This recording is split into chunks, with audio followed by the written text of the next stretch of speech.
This broadcast is brought to you by Colby Brooks with Century 21 Right Pace Real Estate and buyfrombrooks.com.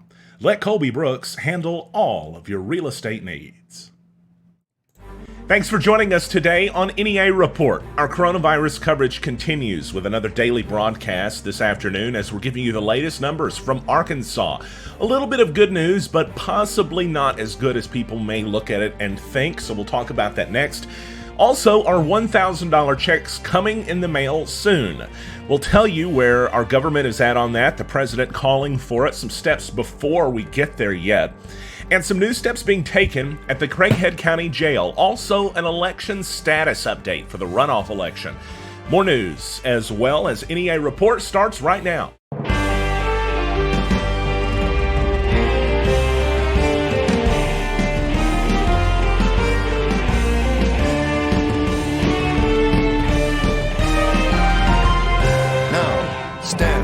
Reporting.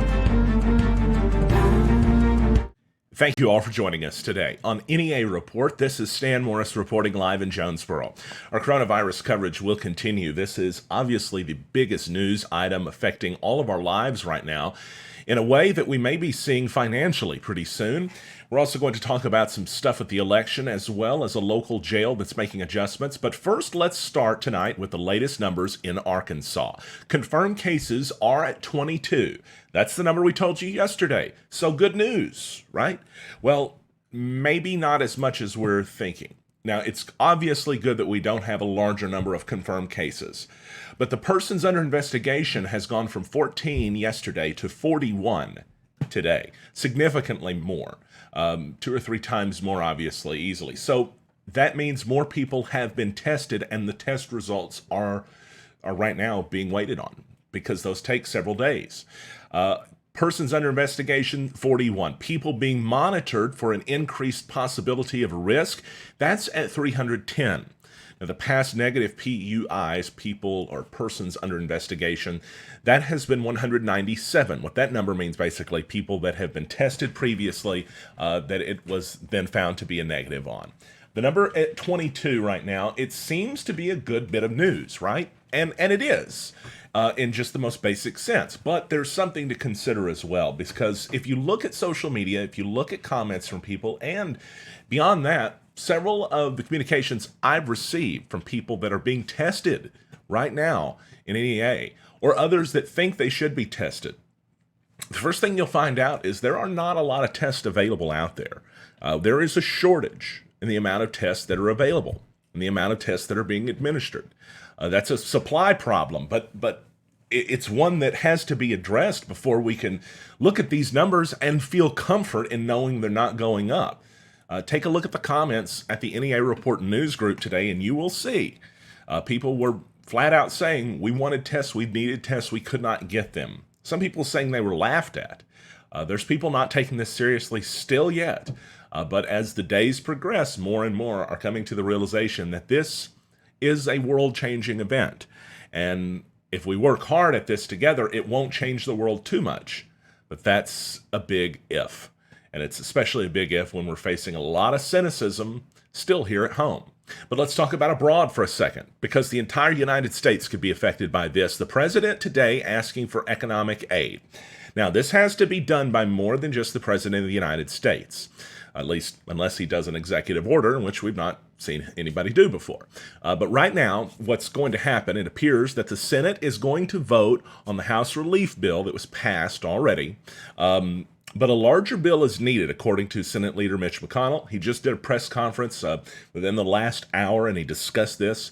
He said that more is going to be needed, and that other Republicans have expressed that. But instead of holding off, he said the decision he was wanting to move forward with was to vote on the relief bill from the House and then pass an additional larger bill that fills in the gaps, fills in the blanks.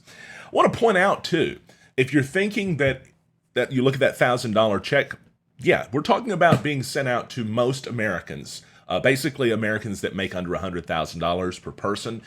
The idea was if it's a couple that makes less than $200,000, they would get a $2,000 check. It's a massive economic stimulus that think about it, just a few months ago sounded like a campaign slogan from Andrew Yang's presidential campaign. Now it's being talked about by all of our government, but it's a different time, obviously, very much a different need now, too. The president is discussing this, and actually, Senator Tom Cotton from Arkansas has called on the government to pass legislation that would provide a $1,000 check to all Americans within the next 2 weeks. The president hopes that that happens within the next 2 weeks. Of course, we'll keep following that, but McConnell's saying that the Senate not leaving session until this gets done and until a larger bill is also passed. News headlines here at home to talk about for COVID-19. First of all, Sheriff Marty Boyd looking to reduce the population on nonviolent misdemeanors. That could mean anything from somebody that might be in jail for non-payment of fines or non-appearance or failure to appear to other misdemeanors, he said, or non-violent cases. He also said medical staff is working to identify those at a higher risk and taking steps as needed. In addition, the Craighead County Clerk, Cade Holliday, sent out a press release this afternoon saying runoff elections are to proceed for now. He didn't use the word for now, but I am, and I'll tell you why in a second. Because the clerk had asked the governor to postpone these elections, and some states have. But right now, if you turn it on the national news, any of the cable channels today, which, you could probably only handle a little bit of at a time, that's so political. You turn it on there, and right now there's several states, I believe 3, having elections tonight. So, some states are going forward, some states are holding off. Will we? It appears we're going to go forward because it would take the governor to call a special session of the General Assembly to do a vote on this. Holliday said that could be done quickly. But as you may remember, he sent a letter to the governor asking for this to be changed, and he never received a response, he told me. Not that he necessarily expected one, but that's just what happened. His press release he sent out this afternoon had a curious line in it. Please note, this could change depending on state and federal actions. However, this is the current plan, meaning that if the federal or state courts were to get involved, then this could still change and the runoff election may not proceed as planned.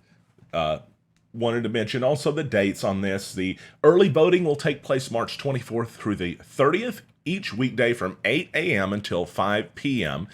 It may be a little bit slower, and you may be asked to perhaps take extra steps or separate yourself from others just a bit more, right?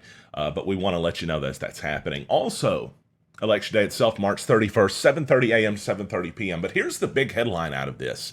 All voters in the State Rep District 53 election, which of course there's a lot of you out there in Craighead County, that would be probably the one that you'd be looking at. Well, you are actually eligible to request an absentee ballot. Normally something you would need to be very sick for or traveling out of the country for because of a public health emergency at gatherings larger than 10 people. The Craighead County Clerk said you could request that and receive that. So a bit of good news there. This is an old headline, but don't leave me yet because we still got more. Public gatherings limited in Jonesboro to 50 or less from the city. Of course, since then we've received guidance that it would be greater than 10 are not recommended according to the president. Tonight's city council meeting in Jonesboro is canceled, by the way. That's already known. We knew that. And the mayor encouraging social distancing, some quotes online, neareport.com if you've not seen them. In Jonesboro, ASU is canceling events as well. Most events that they're having through April, postponed or canceled. It's an incredibly long list. I was looking at it earlier. It's just when you take a look at some of the things happening, it may be Earth Day activities on April 17th. It may be the Student Athlete Career Fair on March 18th, canceled. All different types of events on the calendar are being adjusted. When you look at some of these, it's really incredible because they're yearly events that have probably taken place for many decades. I know, now I don't know about the time frame on this one, but the one that stood out to me most was the Susan G. Komen Race for the Cure on April 25th being postponed. But a lot of stuff on that list. That full list is also at neareport.com. On Wall Street today, the Dow Jones closing up significantly over where it was yesterday. It was down almost 3,000 points yesterday. Today, up 1,048.86, gaining about a third of that loss from yesterday back on the news of the possibility of a $1 trillion economic stimulus. It closed at 21,200 plus. The NASDAQ up 430.19, closing at 73.34, and the S&P 500 up 143.06 to close out at 25.29.19. Most of those gains, especially coming in the short time, the few hours after the announcement of the possibility of this economic stimulus that includes a $1,000 paycheck for all Americans. Some national headlines to tell you about now, including the IRS will delay tax payments for 90 days. Normally, payments must be made by April 15th on federal returns, which is the only thing this applies to, by the way. But the IRS is going to allow folks to delay payments of up to $1 million for individuals or $10 million for corporations, and that can be done for up to 90 days past April 15th. So some possible good news there for people that may be looking at a tax deadline. Some stunning news out of New York City. The city itself, New York City, preparing for a shelter-in-place order. The mayor, Bill de Blasio, telling city's residents to consider measures over the next 48 hours and expect this to come. It would prohibit people from leaving their homes except in limited circumstances. In essence, you're talking about a 24-hour curfew, a quarantine in the largest city in America. And that was also discussed and actually implemented in San Francisco as well. So you're talking about some pretty extensive steps in certain communities that are being taken. We'll see what happens locally. Nothing like that yet in Arkansas, but in Little Rock, a curfew from midnight until 5 a.m. was implemented or announced yesterday. It's going to be implemented starting Wednesday. Well, automakers are taking added steps as well. We saw an interesting story about this. GM offering 0% financing for 7 years plus delayed payments for up to 4 months. You don't hear about that kind of a deal very often. In fact, 7 years on 0% financing ever. Ford is allowing a 90-day first payment deferral as well. So, hey, for people interested in buying a vehicle, now could definitely be the time to buy. Finally, let's tell you about a nice gesture by one of the stores nationwide that's happening that may be paving the way for others to consider something similar. Dollar General announcing late yesterday that they're letting seniors go first. They're dedicating the first hour of business at all of their stores to senior shoppers because the elderly are more at risk for COVID-19. Now, I saw a lot of people asking about this. What qualifies as a senior? One person. What is the age? Another person asking that they've not heard about this locally or saying that they've not heard as much about it. Well, let's put this into perspective. Look at the words. They're dedicating the first hour to senior shoppers. It's not, at least as of the wording we can tell, a mandatory thing. It's just something that they're strongly encouraging. They might shoot you a dirty look if you try to come in there in your 20s with your 5-year-old or something like that. They're more at risk, the elderly are, for COVID-19. And because of that, a step like this might allow them to go and to shop and to be perhaps more isolated from as many people in the public as they would be otherwise, right? So let's just take that into consideration.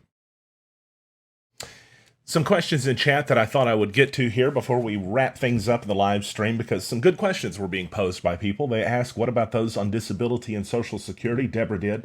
Others ask, how do we sign up for the $1,000? That's what Tiffany asked.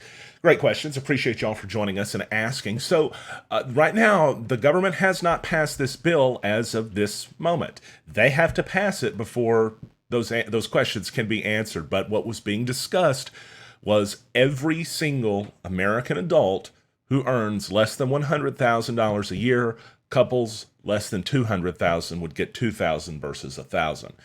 That's all that was discussed. Now, that's possible to change, but that meant everyone. That meant you if you're on disability or you were not working before or whatever it would be. It is an economic stimulus that would be to offset the impact that's going to be felt from this, which at a minimum right now is being talked about as a possibility for a recession.